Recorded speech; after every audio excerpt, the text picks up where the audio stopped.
Hi, everyone. Welcome to an extra special episode of Wildly Capable with Kate, the podcast made for those looking to unleash their wildest capabilities. I'm your host, Kate Durocher, and I am so excited about today's episode because joining me is life coach, TEDx speaker, and author Khanyisa Mnyaka.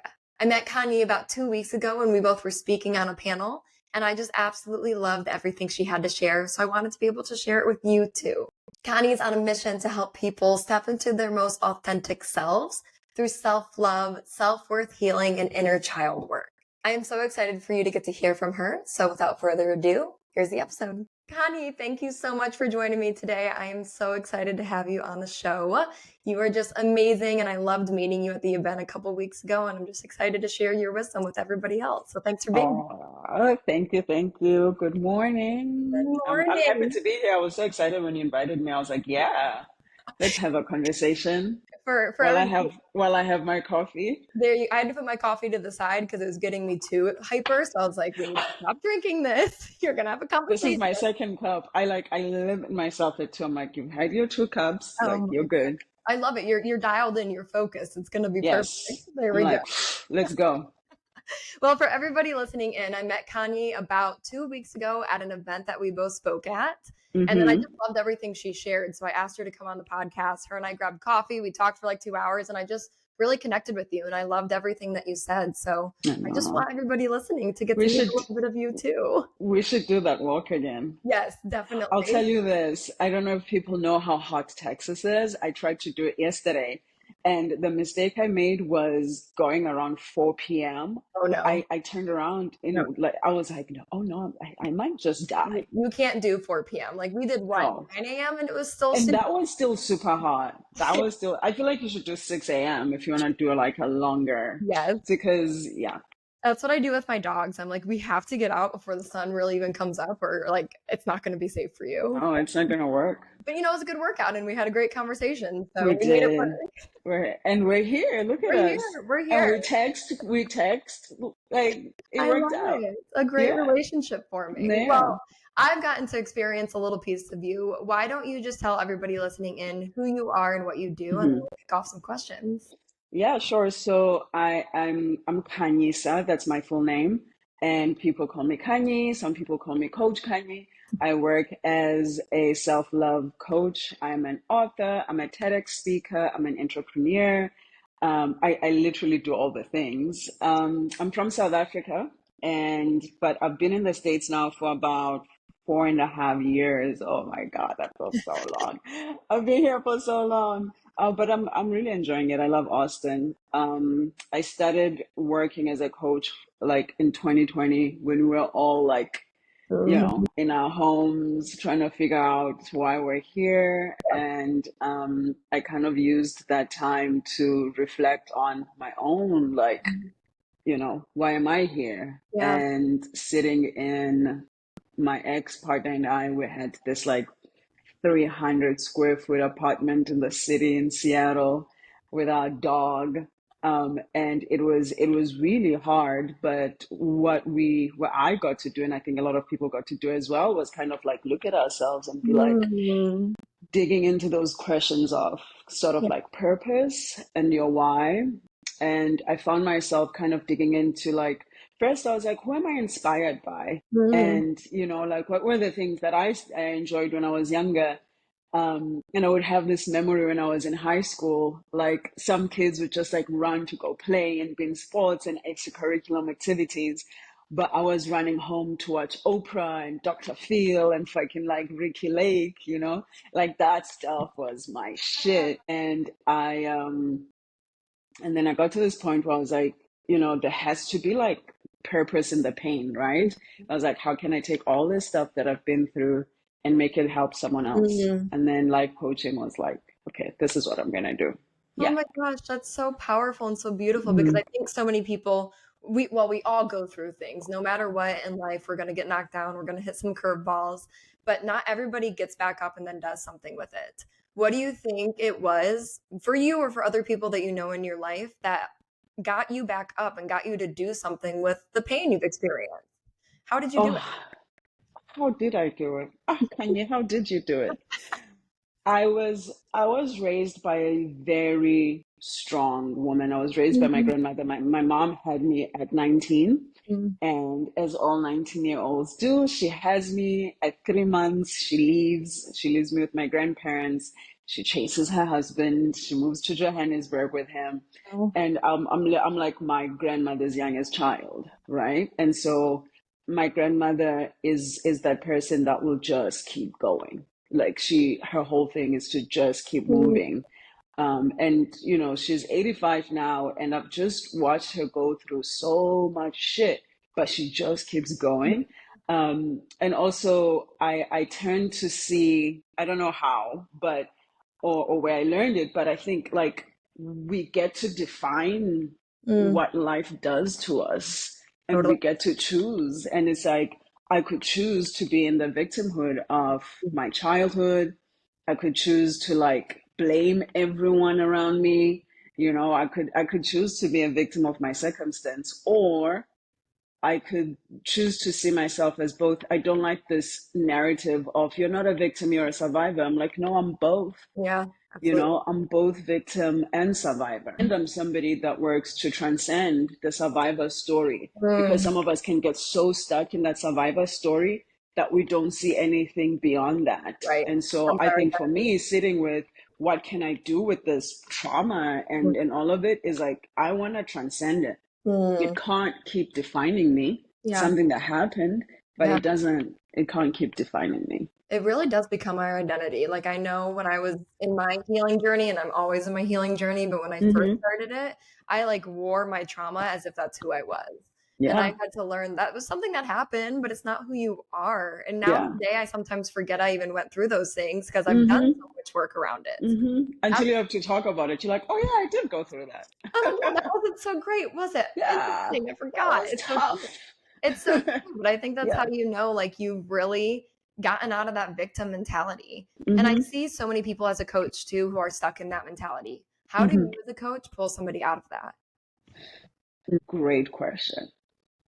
I sorry, but I think my clients have gotten used to me. It's like they'll say something and I'll just sit and close my eyes for like what feels Mhm. so long to them, and they're like, "Is she gonna say something?" I think that as coaches, what we can offer is tools, Mm. right? We can say, hey, here are the tools. But what I can't give my clients is the will to, Yeah. right? Like, and sometimes people use, and it's our safety blanket. It's so weird. Like our stories can also become our safety blankets. They can also become these things that we're addicted to. So how do you help someone break free from an addiction to a story? It's Right. like I had a client one time who said to me, I really want to change, Mm. but I am addicted to people feeling sorry for me. Wow. So Yeah. he or she was aware of it. Oh, she was so aware. She Mm. was like, I feel loved and seen when people feel sorry for me. And it's something I learned at 6 years old when my dad died. And people just started treating me with compassion and Sure. with care. And I was this like little girl with a broken heart. And Mm. I have carried that sense of shame. Yeah. And so how do you get someone from the shame and empower them to be like, that's not who you are. You're not an Akashem Right. person. And so, how I empower my clients is to reframe the stories that we Mm. have. It's like my story of poverty and growing up in South Africa. It's actually like now I see it as a fun story to share. Right? Like, oh, this was my childhood. It wasn't fun, but it's my childhood. Totally. But when I am addicted to the story, it's like breaking an addiction. And it's Hmm. hard because that's an emotional addiction. Totally. That's like different from smoking, where I can like be like, yo, put that cigarette down. It's like, this is how I feel. Yeah. Right. So, That's yeah. powerful. I know you Mm. do a lot of like inner child healing. That's actually what you were Hmm. doing at the event when I That met is what I you. was doing at the event. Is Yeah. that something that helps with this, like break the addiction, get out of the victim mentality, start to move on with your life? Do you see that helping? Such a good question. I want to sit with it for a second. Let me take a sip of my coffee. Um, I love it. You're going to be just as wired as me here in a second. Anxiety. Yeah, yeah. I uh, I have a 68-year-old client who is such a wonderful human being, and we were doing that inner child work yesterday, actually, and kind of like digging into those abandonment stories that we carry, and we carry them in life, we carry them in relationships, we carry them in friendships, we carry them in work, like constantly waiting for the other shoe to drop, waiting for someone to leave, waiting for the good thing that you just received, being like, it's too good for me, someone is going to come and take it away, because things have been taken away from us. And I think doing inner child work it allows us to have so much compassion for ourselves. When I started doing it with myself, the holistic psychologist, Yeah, I love her. Love so her. much, love her so much. But the way that she does inner child work, it's so beautiful because I started with her when I started following with her, and I'm being like, oh, this is so important because these inner children are constantly present, constantly asking for our attention, screaming for our attention. And Really. what it does for me, and what I've seen it do for my clients as well, is like give yourself so much compassion, not Mm, pity. There's a yeah, difference. Don't very, feel very sorry different for yourself. things. Those are two Absolutely. very different things. But when you give yourself compassion, you stop like treating yourself with so much harshness. Mm, You start to even want to work on yourself. You even want to change. You even want to like be different because you're like, yo, there is so much that happened to me that was out of my control. And when I can start doing that inner child work and like shining the light into those shadows of the stuff that happened to me, I can start with self-awareness and be like, yo, Kanye, there's a reason you are the way that you are. You didn't just become the person that you are. And mhm. then two, that self-compassion, that self-forgiveness, that grace that you need every single day for yourself. And yeah, and I think it does help you like sort of become a bit more active and a Mm. bit more intentional in your healing journey. Yeah, it makes perfect sense because like you said, that inner child is with us always, and then you have your inner teenager and you have these little parts of you that continue with you unless you really take a step Mm-hmm. back and look at, wow, what happened, how did it make me feel, how is it like determining how I'm behaving and acting today, Mm-hmm. because we run on autopilot and we don't even realize it until we pause and take a good hard look. Yeah. Which is why we need to pause. I am in the process of that pause right now, especially when it comes to romantic relationships. Mhm. I'm on like let's pause. Mm, let's so good. let's stop. Yeah, And yeah, it's hard, it's hard. I think the hard part with that pause, especially for someone like me, like I love physical touch and totally. snuggles, like that's where I struggle with it the most. But that pause has been like, why do you relationship the way that you relationship? Mm. What have you What needs uncovered to change? about yourself? um Trauma. Yeah. Always the trauma. Always. Always a trauma. um I relationship the way that I relationship. I think for the long time, I've sort of convinced myself first that like I just had all this love to give, and I was just like so open and giving, and like I really love hard. And then a few years ago, actually about a year and a half ago, when my ex and I broke up, I was like, oh, no, no, no, no. I relationship the way that I do because I am a people pleaser who is afraid of being abandoned. So Mhm. when I'm in romantic relationships, I self-sacrifice and I self-abandon, So real. right? Yeah. But then here's the awareness. And then I went and I repeated it recently. And so Mhm. this is why this pause has been so important to me, because I'm like, oh, hold back a little bit. So you can start to, and also like the truth is relational trauma is healed in relationships, right? Like I can take all the time that I want to take and pay attention and work on myself. The true test is when I am in relationship and seeing how I relationship differently. But the pause though is to say, pour into you now. Mhm. It's like Yeah. both pieces have to happen. You have to have the pause so you can reflect, look at yourself in the mirror and say, okay, you Hmm. have this abandonment fear, or you think everybody's going to leave, or everybody's Mm-hmm. going to hit you, whatever the narrative is, whatever the inner child hurt still is, you have to pause. But then you're Mm-hmm. so right. You can do so much healing on your own. But oh my gosh, when you're in a relationship, the healing is like 10x. You are facing It's yourself 10x. bro, you're like, what? What is this? What is it? And so, like, the important piece for me, which is like also these trauma stories, right, that are rooted in our trauma.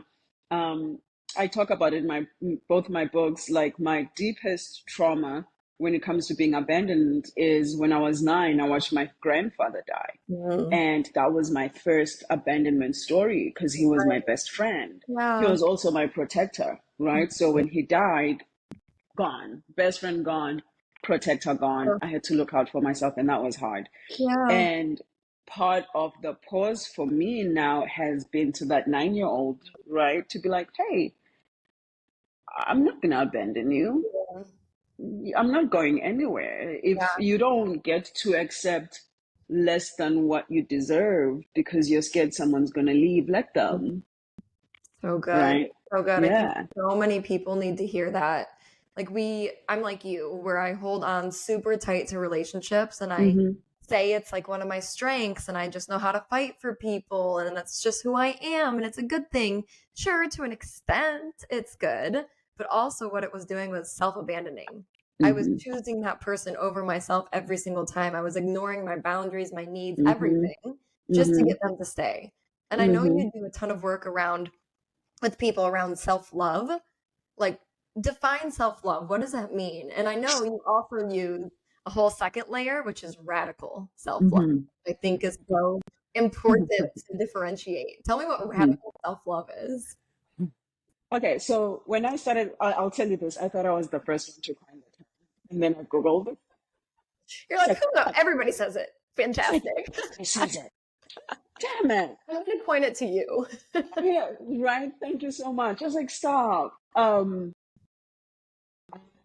Wanted something that felt okay. Let me sit with this one Capricorn a second. I was like, something that felt hard.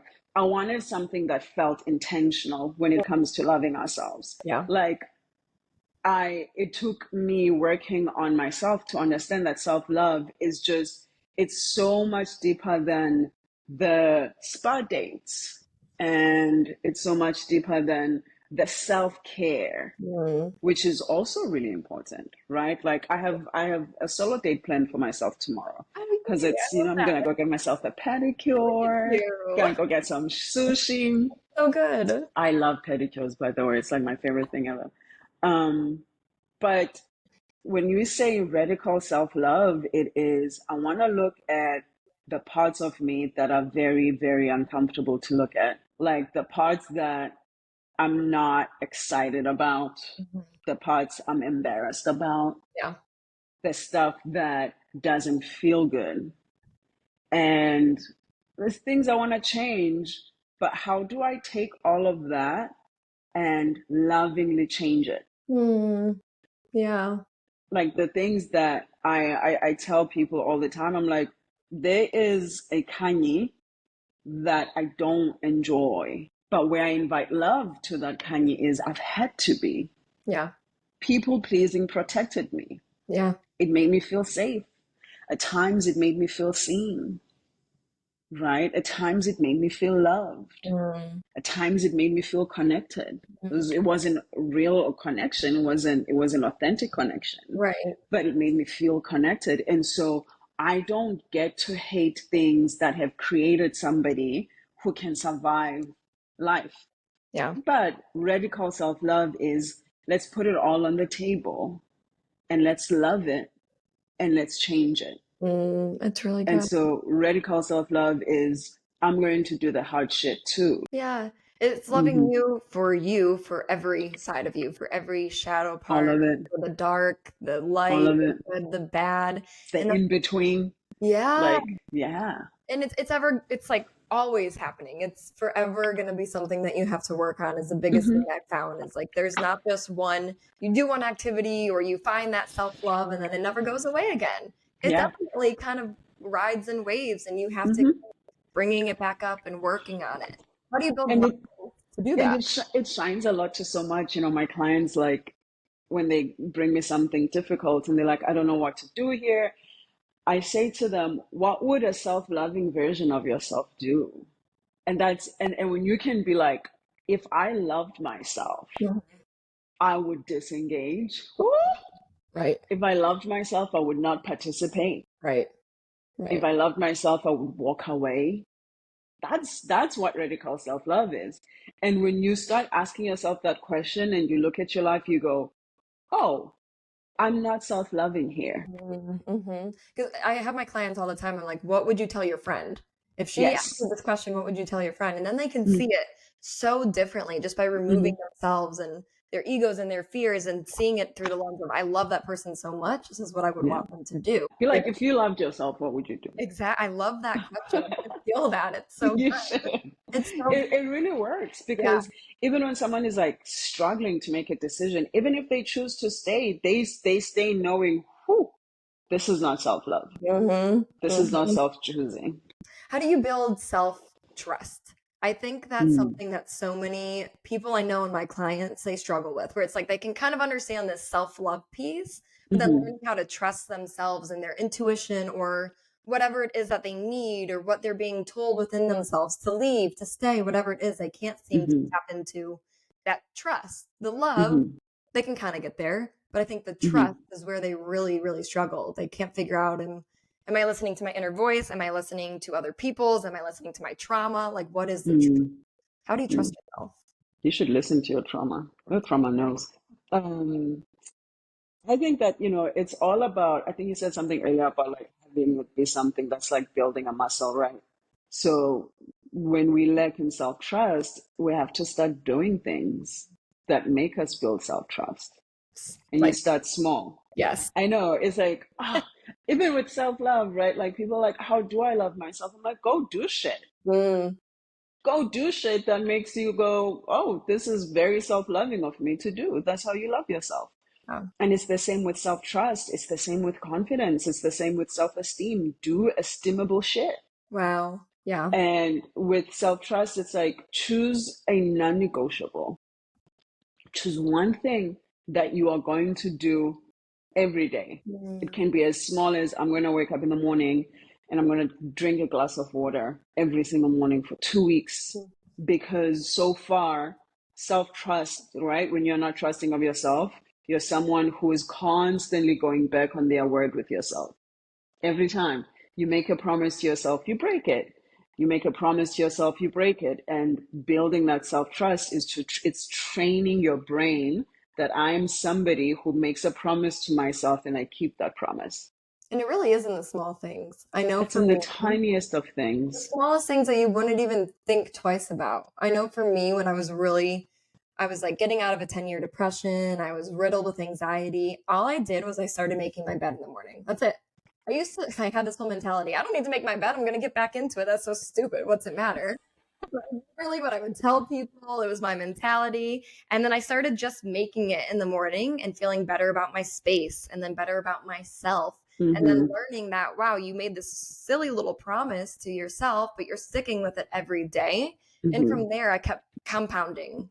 It's so true. Absolutely. And then Esteemable acts build esteem. I tell my clients 2 weeks, do that thing for 2 weeks, be consistent before you add anything else. And here's another thing. People get so excited. And so people want to add 10 more things. I'm like, no, you're going to fail. So true. You're not this person yet. Right. You can get there. Right. You're going to overwhelm yourself. You're going to fail. And then you're going to add on to the shame of being a failure. Atomic Habits, right? Is kind Mm. of like where he talks about in that book. Just do small things. Is that what you would tell somebody who it goes beyond like the self-love and it's an actual habit they have ingrained in themselves? Either like, Mm-hmm. it could be a small thing of drinking coffee too early in the morning and then being thrown off all day and not eating, like silly little things like that. Do you think that just starting small will build the better habits? Is that what you would tell them? Yeah. Yeah. I think, like the gym is such a perfect example for life. Yeah. It's like you wanna start working on your health, start small. I had a client who was like, I eat junk food every day. And I said to them, why don't you just eat it 5 times a day? Right. Right. That's And good. then the third week, I said, how's that junk food addiction? She was like, honestly, I haven't really been eating it. Wow. It's true. Yeah. It piles on. And then suddenly Yeah. you look back and you're like, who was that person? Who was? I used to do that. Right. Like, Right. Yeah. And she used to vape too. And she was like, "Wow, Coach, I used to vape. So gross. I'm so old." that's when you can look back and you're like, I don't even recognize who I was. What? Yeah. Um, that is though what I would tell people, Kate. I would say whatever change you want to make, whatever thing you want to move through in your life, start small. Mm, The There's this pressure. I have a friend of mine who does emotional healing, mhm. and he like taps into these deep levels of empathy. And so Wow. when you hang out with him, he's weird. You'll be hanging out with him and he'll just be like, "Oh, you're thirsty, can you please drink some water? I feel like you're choking me." He's like, "It's not me because I've been drinking water the whole Oh my time. God. Could you drink some water so I'll be okay?" I'm like, "Okay." But he said something, he was giving me a session a few months ago, and he was like, "You have this like urgency to heal." And that's what happens, right? You're like, you see all your shit, and then you're like, "Oh, no, no, no, I gotta heal now." And he was like, "That's not how healing works. And you're gonna put pressure on yourself when you do that." He's like, "You don't need to heal. Mhm. You're not broken. There's nothing to fix. Yeah. Yes, there's growth and yes, there's healing, but you don't approach it with this like it has to happen now." And Yeah. that's one thing I tell people, like, it doesn't have to happen now. I'm going to be 40 years old in 6 months, and I'm not going to break 40-year-old habits in 2 months or Thank you. 3 months. It's going to take time. Amen. I say all Hallelujah. if it took you 10, 20, 30 years to build this habit, to build this pattern behavior, it's not going to go away in 2 weeks. It's just not. No, And I see no. that a lot with my clients where we do like a 2 to 3 month program and they're like, I'm seeing some shifts, but not all the shifts I want. And I'm like, you have to keep going. It is a constant. And like you're saying, start small, heal something, and then add on in the future. And I find Mhm. that I did so much healing work and now I'm in a much better place, but still things are being revealed to me that I can improve on in my character and in my heart. And it's just a never ending journey. And I think that's what's so beautiful. And that's the beauty of it, right? Is that when you started, like when things come up now, I'm not scared of myself. Mm, And I'm not even one of the most powerful things that happened to me is like, I'm not scared to own my shit. And it makes me an amazing partner because I will tell you my shit.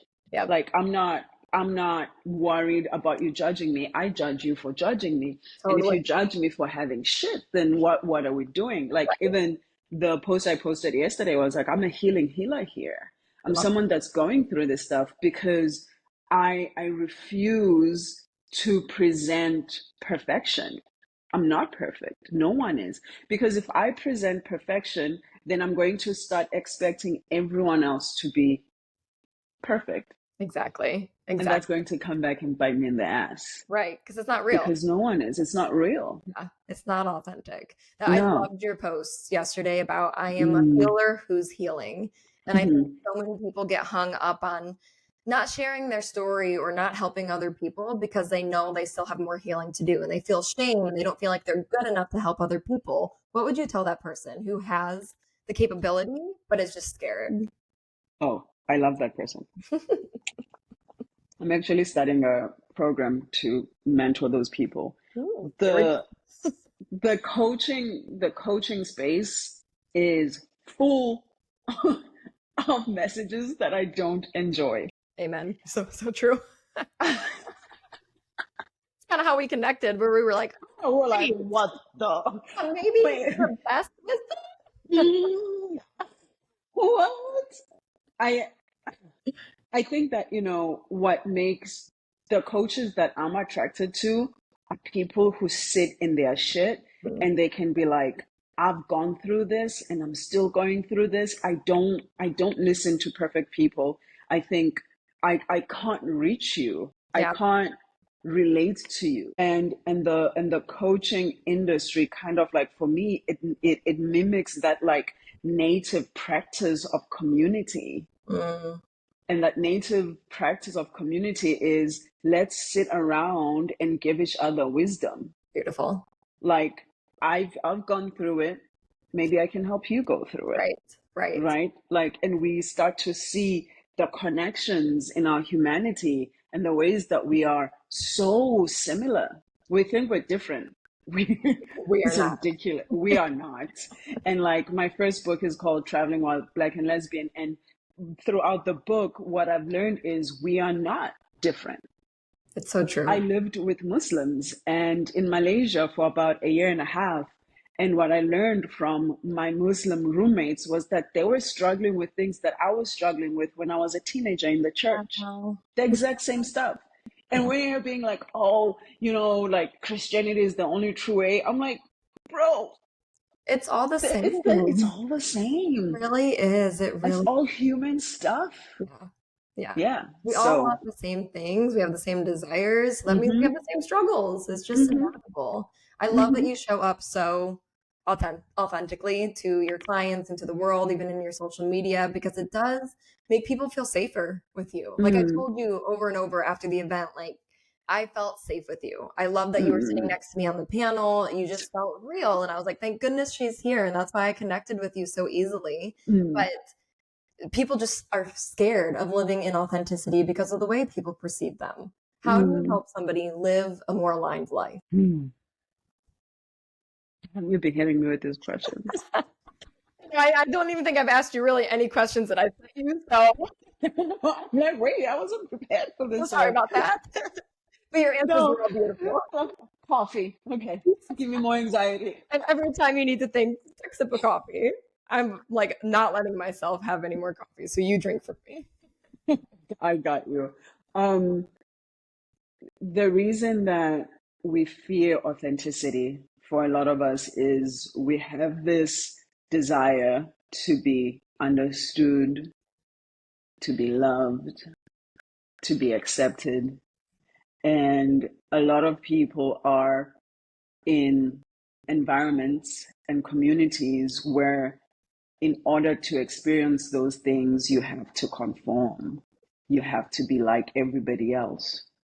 And the thing that I've done with myself, like continue to do, is I'm not here to be liked. When you start to remove that desire to be liked, you are going to live the most authentic, like try to, right? Like, I know there are people that don't like me. I'm not for everybody. I'm not digestible for. There are people who are like, block, unfollow. I'm like, yo, do what feels good. Sure. I've learned, and it took a long time. I was saying to a friend of mine, and this is like when it comes to the world, I'm totally different when it comes to relationships, but I don't have this need for people to like, love, and accept me. I like, love, and accept me. And that has made me show up authentically every single time. Like, at the event, I wasn't wearing shoes, and my friends were like, what the fuck were your shoes? And I was like, no, I felt grounded. I needed to feel grounded. Something was off in that space, and I needed to feel grounded. And they were like, oh, okay. Like, and so, but if I wasn't connected to myself, I would have kept my shoes off and I wouldn't have been the best. I wouldn't have served. Sure. Right? Coaching is serving. I wouldn't have served the best way I could have.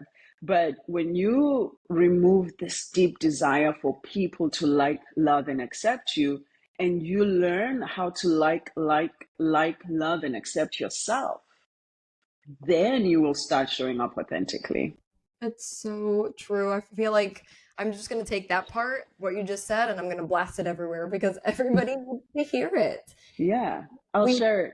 Yeah, exactly. Everybody needs to hear that message because it comes from within. And then all the other noise, all the other voices, the other opinions, they kind of just fall to the wayside.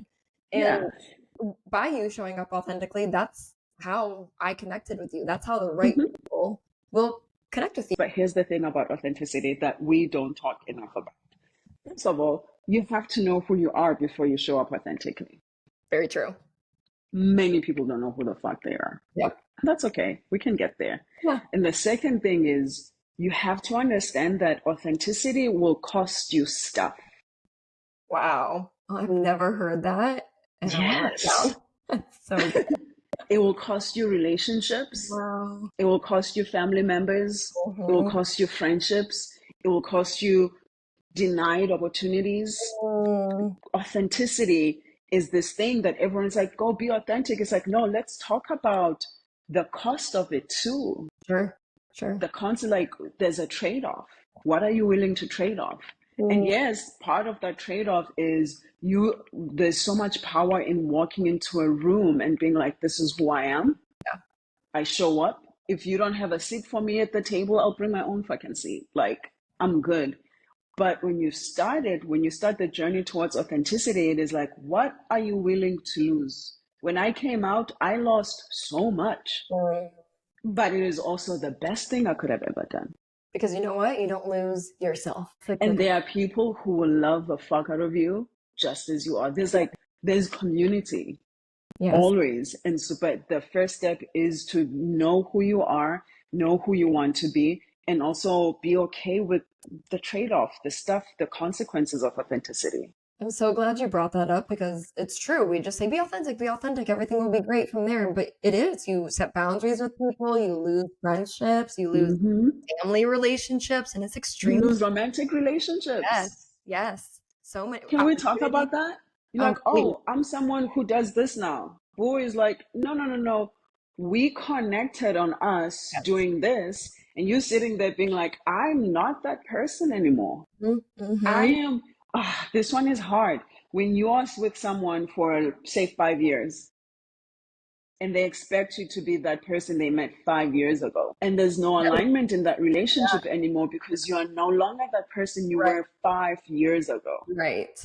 And they haven't done the job of learning how to love the different versions of you. It's so true because we will change. Who I am today is nowhere near who I was last year or the year before. No. So if you can't love me through those changes and through those seasons, and me doing that for you in return, we're going to struggle. And I think there's no alignment. There's no alignment because you didn't grow with each other or give each other the space to grow at least and still accept where each other is. It's so true. Like a new thing that I discovered with you know who is we won't say any names, but yes, I do. We won't say any names, but you know who is I want to marry you every 5 years. I love that. Doesn't have to be a big wedding. We can do like a cute little thing because there's that 5-year period of like, oh, we've been through so much. Do I still want to be here? Beautiful. I am not committed to a lifetime partnership. I'm committed to a lifetime alignment with someone. So after 5 years, are we still aligned? Do we still want to be doing this? Right. Yeah. How do we become aligned if we didn't? It's that's why I tell people all the time, love is so good, but love will not carry you through the long haul. If there is just love and not respect and understanding and willingness to grow with each other, it doesn't matter how much you love somebody, and that's a cold, hard truth. But it is true. It is a hard truth, but it's also a truth that will kind of set you free. And I think it's also very beautiful to watch someone grow and just be like, I still want you in your growth. I still want to be here. Absolutely. It's just like a refreshed love. That's all it is. You just keep refreshing it. That's beautiful. So a question I have for you, speaking of love and speaking of self-love specifically, when I thought about this last night before I was going to bed, I was like, ooh, I have to ask her. Another question you didn't send me? I know, I'm sorry. I keep doing this to you, but all your answers are so like graceful and wise. I'm like, I need more. I'm like in my own little coaching session. When does self-love become selfish? Never. Tell me more. What you think? Will stand on that mountain 10 toes down because people who want to call you selfish no longer benefit from your self-loathing.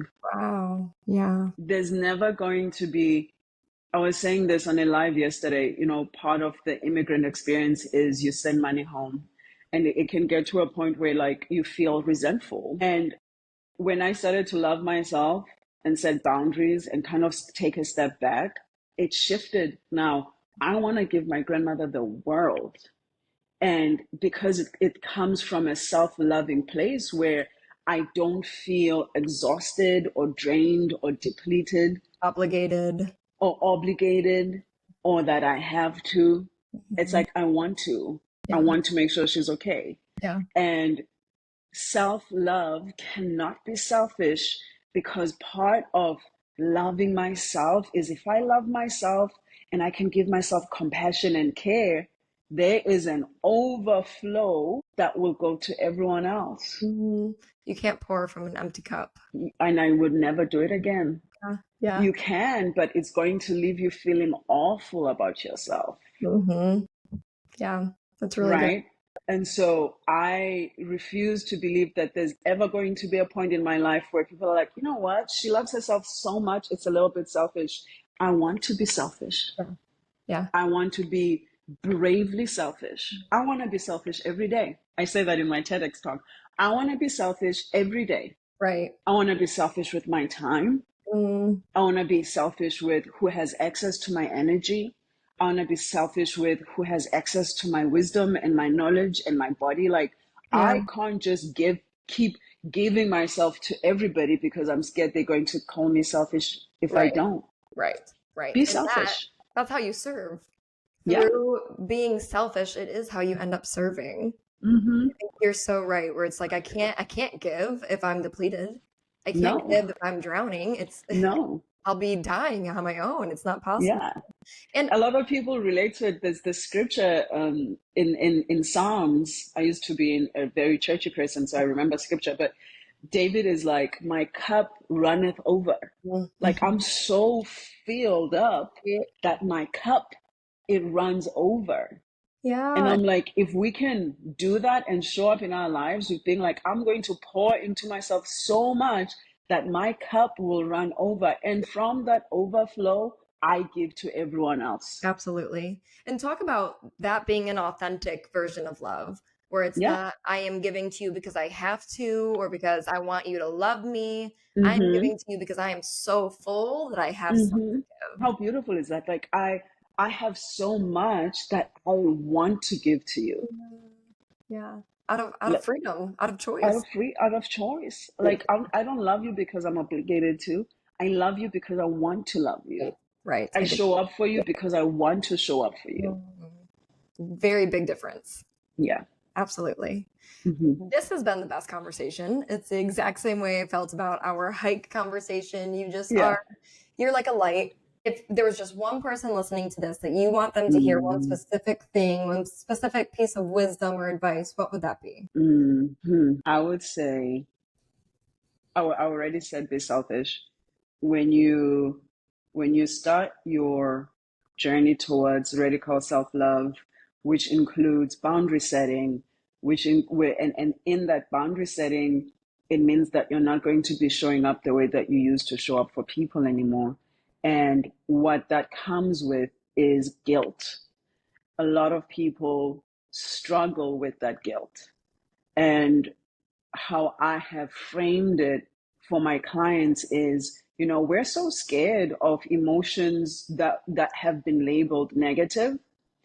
But for me, that guilt is an indication of your humanity, right? When I feel guilty because I've said something that makes someone feel bad, that's a normal emotion to experience. It doesn't mean I have to change my mind and not have the boundary anymore. It just means, I've made someone uncomfortable. This is new for me. This is new for them. I might even lose them in the process, and that's okay. Yeah. If I lose you because I've set a boundary with you, because how we've been engaging with each other has not been feeling good, and I set a boundary with you, and in that process you choose to disengage, for me that communicates your level of care for me. Yeah. Does that make sense? Absolutely. You were meant to disengage from them. Because when I set boundaries with people that I love and care about. The Exactly. boundaries are like, oh, how can we be healthy Right. in this relationship with each other, right? And so what I would offer someone listening is know that that guilt is A, an indication of your humanity, and B, it is not a reason for you to not do the things that feel good for you. And yeah, go love yourself and be selfish. So well said. Thank you so much for everything. This is just Oh yeah, this has been so much everything fun. is so incredible. I can't wait to have everybody listen. They're gonna just soak you up. You're just Oh, amazing. You are so thank you, wise. babe. You have so much to share. Thank you so much, Khanyi, for joining. This has been another episode of Wildly Capable with Kate. See you guys next time.